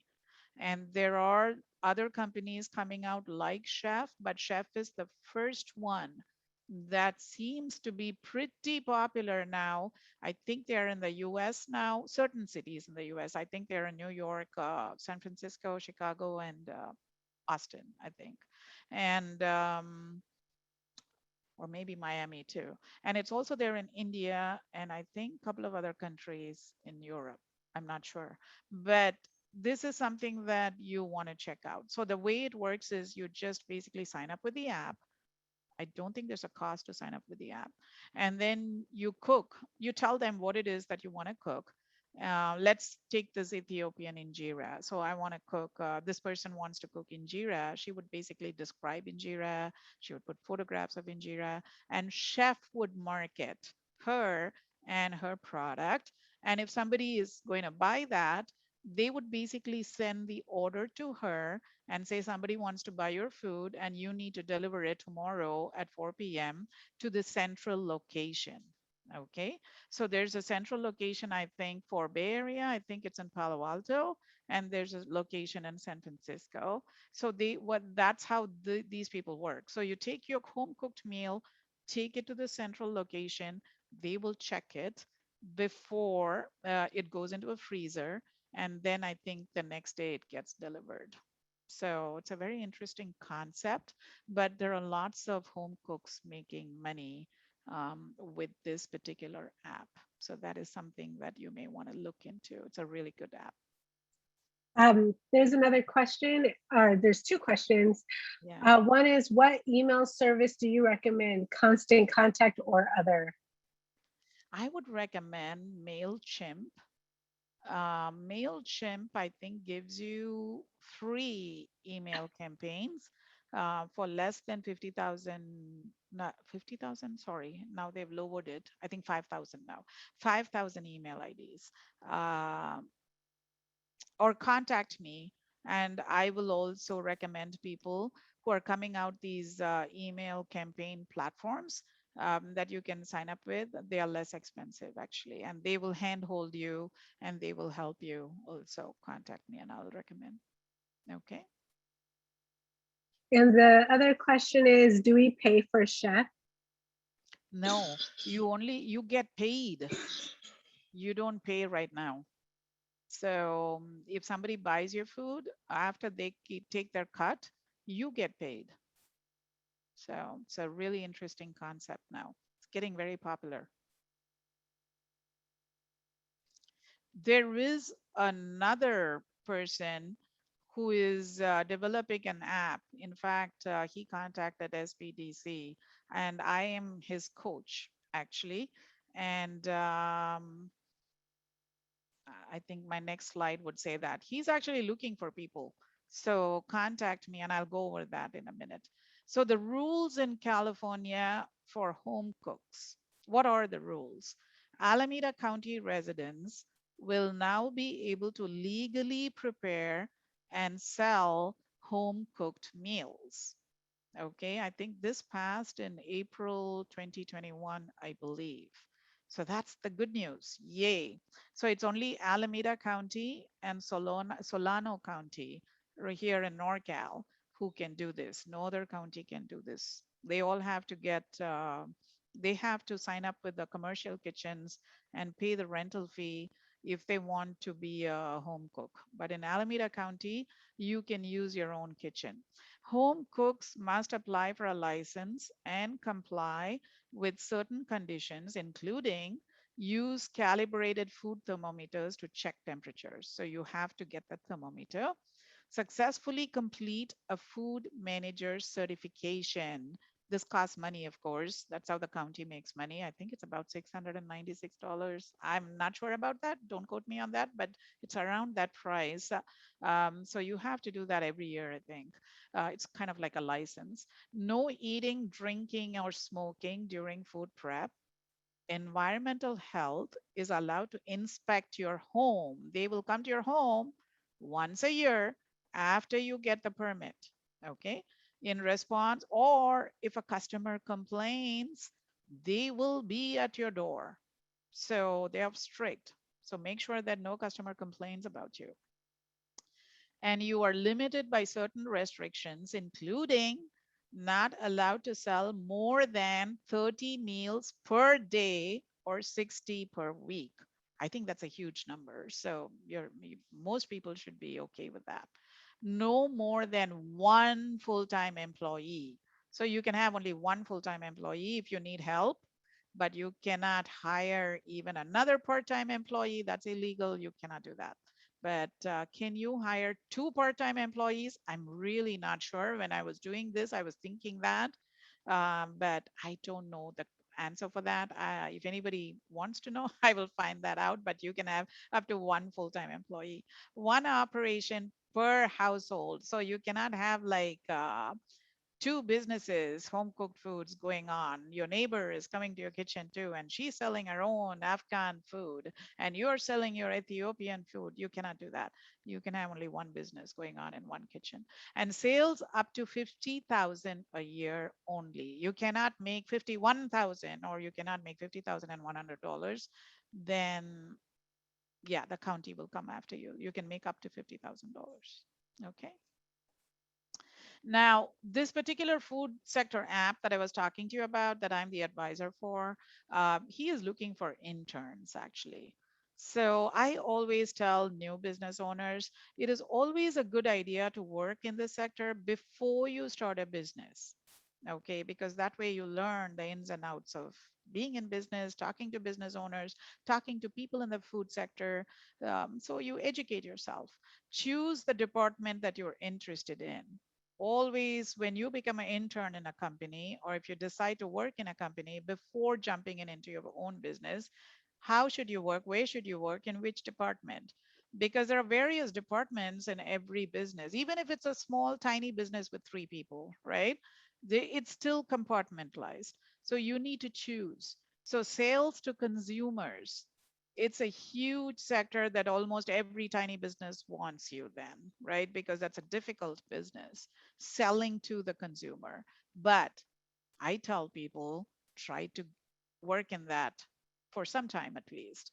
Don't be intimidated, because that's how you learn sales techniques, by walking the walk and talking the talk.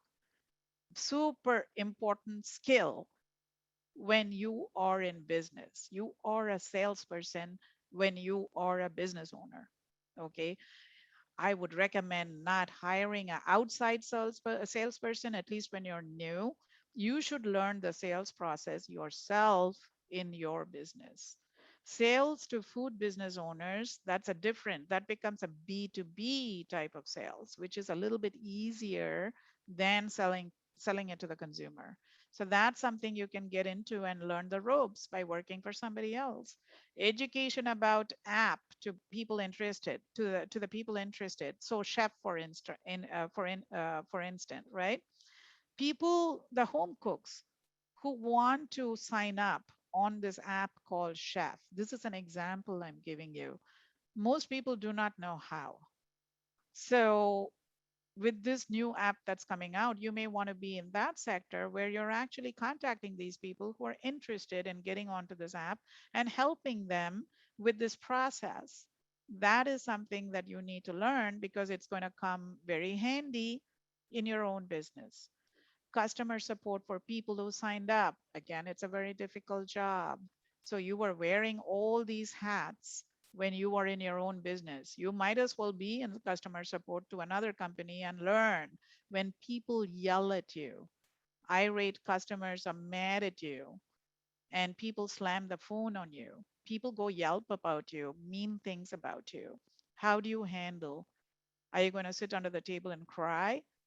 Are you going to take some more marijuana and just forget about it? You cannot do that, right? You need to go head on, and you need to address this problem. These are all things that you're going to face when you're in business. So you might as well work there before you get into your own business. Accounting, huge part of running a business. You need to know how much money you make on a daily basis. Okay. Most people tell me, I'm helping people getting COVID funding, COVID supplies funding from Santa Clara County. They're giving out $5,000 for COVID supplies for business people who bought COVID supplies. When I call them and ask them, okay, what was your revenue for 2019? What was your gross income actually for 2019? What was your gross income for 2020? Most people do not know. I'm very surprised. So they say, oh, I have to ask my CPA. I have to ask my bookkeeper. I have to ask my accountant. When you are a small business, you need to know that.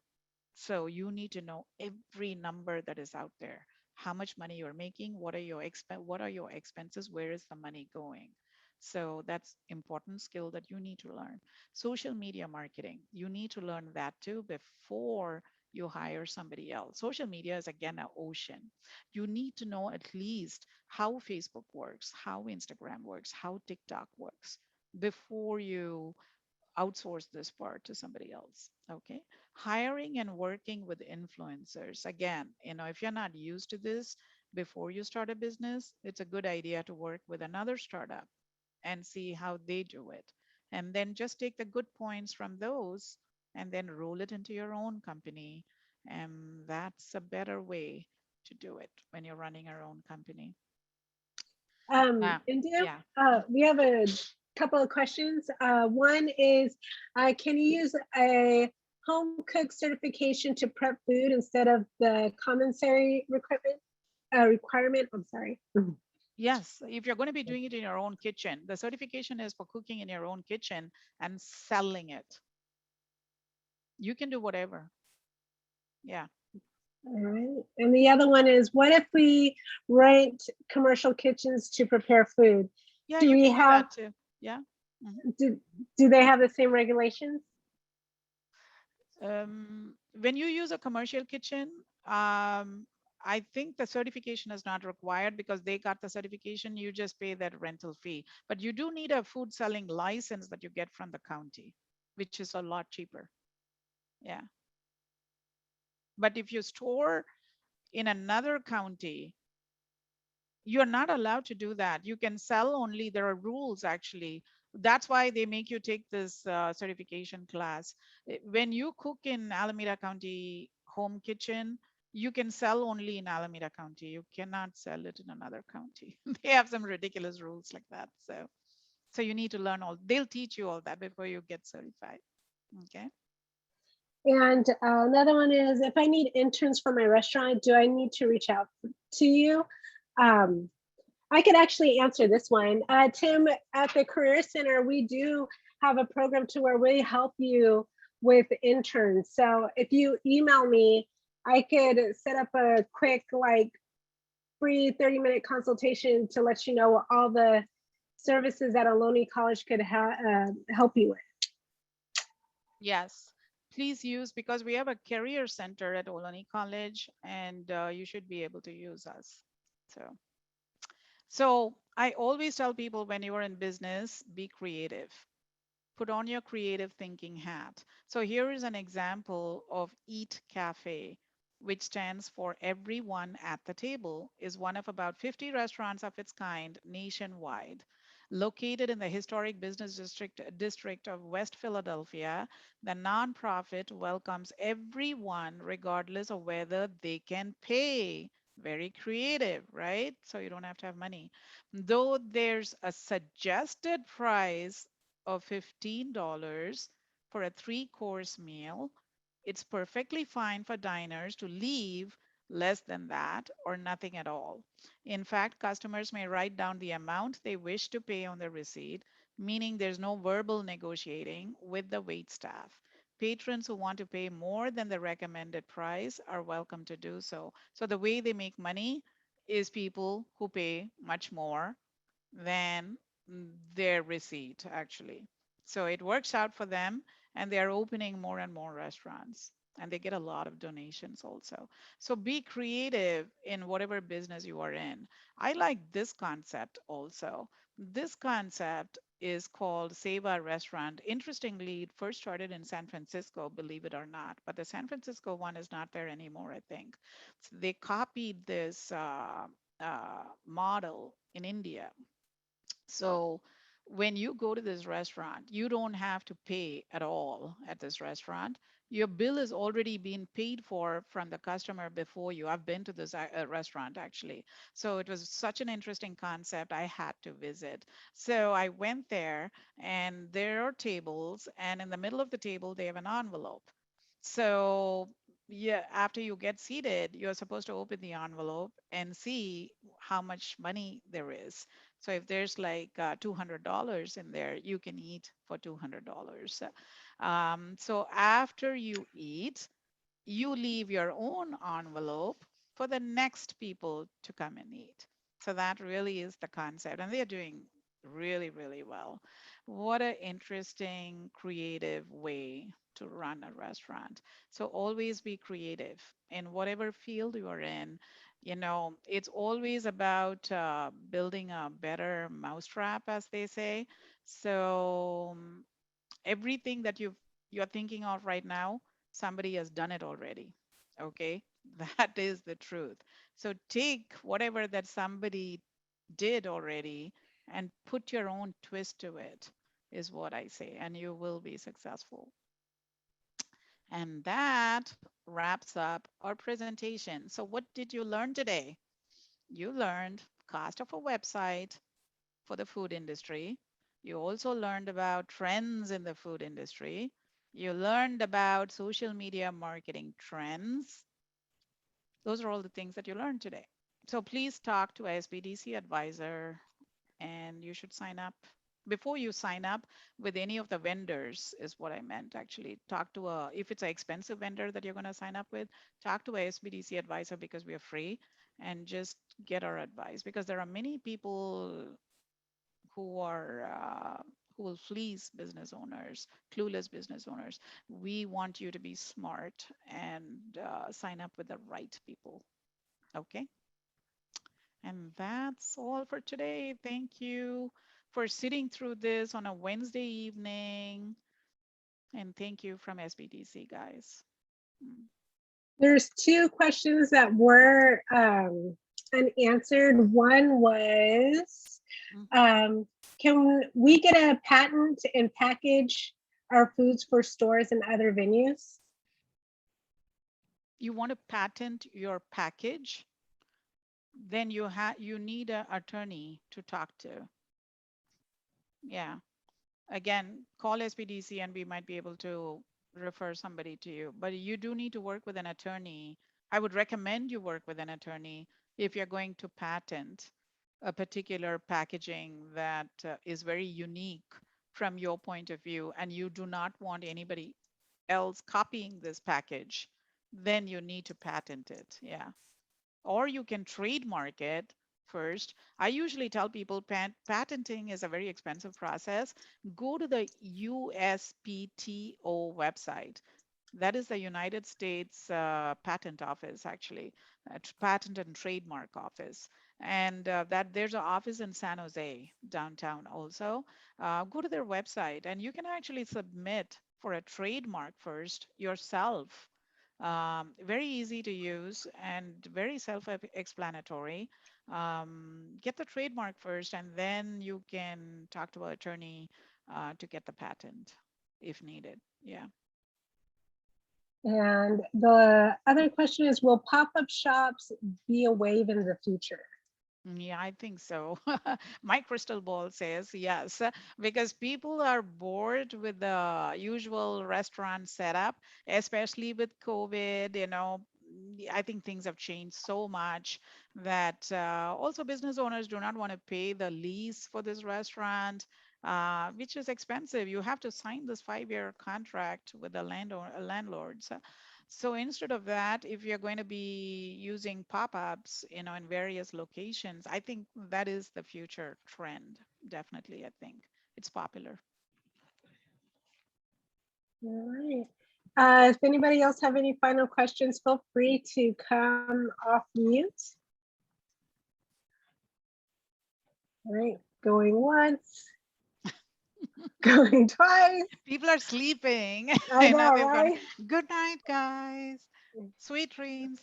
Right.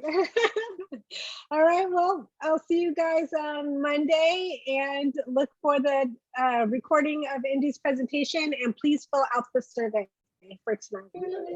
Thank you. Thank you. Thank you. Right. Thank you. Bye-bye. Thank you. Good night, everyone. Good night. Night.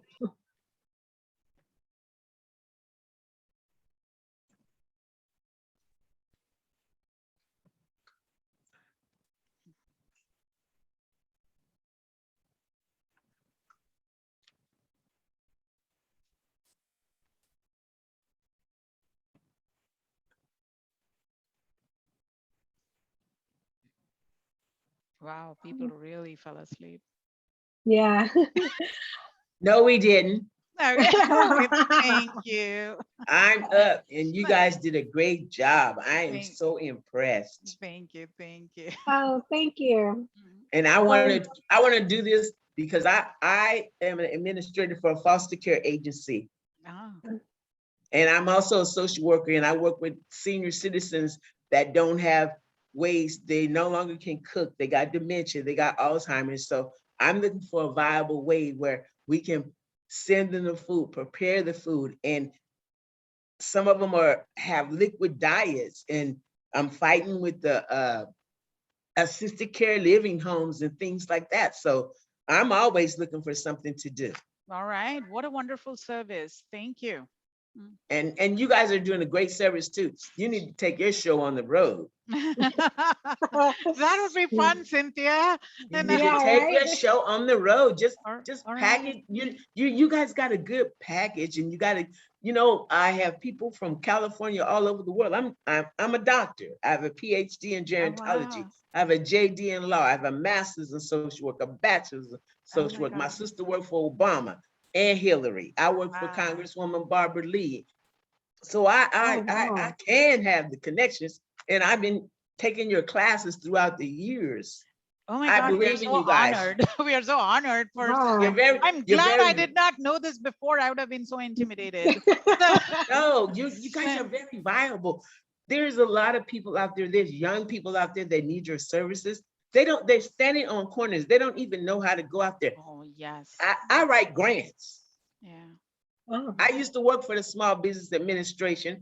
I was a commissioner on HUD. Wow. My friend was the chairman. She retired. Now she living in Las Vegas, trying to convince me to come there. But I said, I'm going to Texas. Oh, you're going to leave California? Oh. No, I'm going to buy a house in Texas, and I'm going to keep my house in California. Very good. Yeah, don't leave us. Yeah. No, I'm not. I have an 8-bed facility here. Okay. By Mills College. I'm not going nowhere. But you guys need to come to the table. There's a whole lot you can do. All right. Thank you. Oh, Thank yeah. you, Linda. And you guys are very viable. You know what? There's people out there that need businesses. They need to start business. They need to hear what you have to say. I would say start at the churches. I would say go to the. I used to teach all my foster parents, okay, now that you got kids in your home, don't sit at home. Do what you want to do. Go get a business. Exactly. Yeah, You guys can really do this. Yeah. You know what? You can be so much instrumental. There are people out there hungry for making it work. Yeah. Yeah. I feel like shaking those people standing on road corners. Sometimes those people look hale and healthy to me, at least from the outside. You know, You guys need to, when Alameda County come back to the table, you guys need to go to some of the meetings I go to. All right, we will. The chief of probation. I sit at the table with Nancy O'Malley, the head DA. Oh, wow. All of them. The cops. She over social services. Oh, wow. You guys come to the table. Take my number down, and I will connect you. My sister worked for Obama and Hillary. What's your number? I'll tell our director. My number is 510 789 6628. 6628. Because I'm Dr. Linda Boykins, and I sit at the table with Keith Carson, Nate Malley, all of them. Oh. When I get ready, when I want to tell them something, I email them or I go to the door. Thank you so much. Thank you so much. You guys are very viable, and what you could do is subcontract with them, become a partner with them. They're looking for partners. We are a federal program, but we would love to talk to you more about teaching the. I know about your program. I was a consultant for the Small Business Administration. All right, very good. We are happy to help, actually. Yeah. But I live in Alameda County, and my interest lies here. All right, very good. So I remember the other lady that came before Cynthia. And I used to sit at the table. I go to Livermore, I go to Castro Valley, I go to Hayward, I go to Oakland, Emeryville, you name it, I go there because everybody got a different story. So I go sit at all their meetings. I'm the one that sits by the door that will sit back If you notice, I've never talked until tonight. I've never sent you nothing until tonight. You know why? Yeah. Because first I have to learn the playing field. Yes. And then once I learn it, I assess it. And then I say something. But everything that I asked things that was meaningful. Yes. Yeah. My parents owned a barbecue house in Sacramento for 30 years. Oh. And it was called the barbecue house. The people named it the Greasy Spoon. Wow. Wow. And the lines was long. We served barbecue. Yeah. We served soul food straight out of Louisiana because we're Southern women. Amen. Yeah. We came from the South, so we cooked Southern food, and we didn't serve. We never served nobody on a plate. A plate is round. We served you on a platter. All right. So you wouldn't have to. So you wouldn't have to come back and ask us for some more food. Yeah. How wonderful. There you is that? go. Yeah. So that's what I'm saying, and this is what I want to do. I don't want a food truck for me. I want a food truck for my foster kids. All right. If I teach them how to fish, they'll eat forever. Exactly. That's what I believe in. Yeah.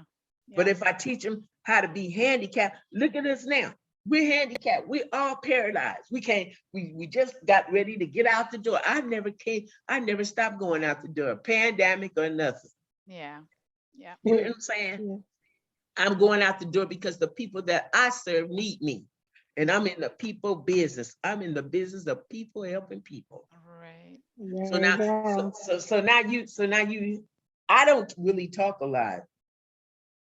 But when we're honored. We're honored. But when I speak, I'm like E.F. Hutton. I got something to say. I not only do this, I also, some of this crap that I see them feeding kids in some of these schools is junk. Yes.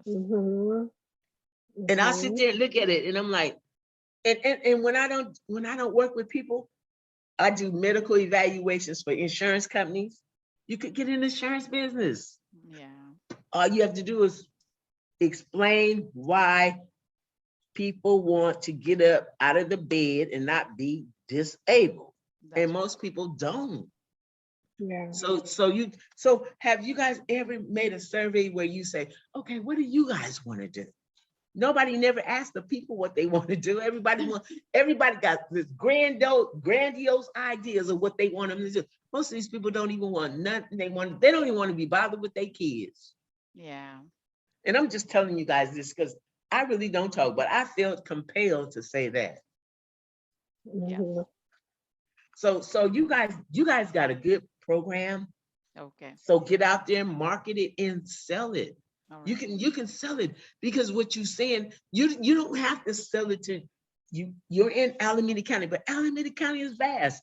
It's in Livermore, it's Dublin, it's Oakland, it's everywhere. When I see these kids standing on the street, I get mad. Because why are these kids on the street when they got ideas? They rap, they sing, they talk. Teach them how to talk, teach them how to sing, teach them how to work. My father always said, hard work is good for the soul. That's right. Yes, it is. Yeah. And I'm gonna let y'all go tonight because all right. I don't have a problem coming to the table and sitting down and laying out a plan with you and telling you how to go out there. We got 1.4 million people in Alameda County alone. Yes, yes. I'm listening to people today. One lady told me she's sitting in the library. I'm in the library and she up there filling out paper for home key. She said she been blackballed, she been this, that. I said, but that shouldn't stop you from doing what you want to do. What you did was you made a statement, you went out there, you put yourself on the line, and you've been blocked, but you will never be stopped unless you stop yourself. Yeah. The lady come up and hug me. I said, why you hugging me? She air said, hug. You cannot yeah, do yeah. Air hug. Yeah. No, I just tap you. I tap you. All right. She tried to hug. but she was grateful because she said, you just put the fire back in me. I said, the fire never left. It smoltered because you felt disenfranchised. Yeah. Make sense? Yes. Yes, it is. So that's what I'm saying. You guys send your flyers out to the churches. You send your flyers out to all these other agencies like BACS, like John George. You know, Alameda County just took over San Leandro Hospital. Mhm. Well, do you know that the Unity Church holds church there on Sundays? Mhm. Yeah. Okay. I belong to Unity. Okay. Okay. So you guys go out there and sell what you got. You guys got a good program. And if you can sit here and let me come off of the road, I cover Dublin, I cover Livermore, I cover all the way to Stockton, I cover all the way to Manteca, St. Louis Obispo, Silicon Valley. But I have a house in Oakland and I have a house in San Leandro. Mm. So when I come off the road and I said, okay, I'm gonna set my phone. If I can't get home, I'm gonna put them on the phone. I gotta hear what they got to say tonight because you piqued my interest. Yes. Thank you. So Thank you, Linda. And you guys are doing a great job and you guys just need to sell it. Yeah.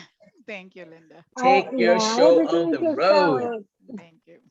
I don't think you can sell it though, but thank you, Linda. I actually have to get going. Okay, y'all have a good night. Good I'm night, gonna Linda. finish the survey. Yeah. Bye, William. I'll see you at the thank next meeting. you. I'll see you at the next meeting. Yes. Yeah. Thanks. Okay. Bye, Cynthia. Bye, India.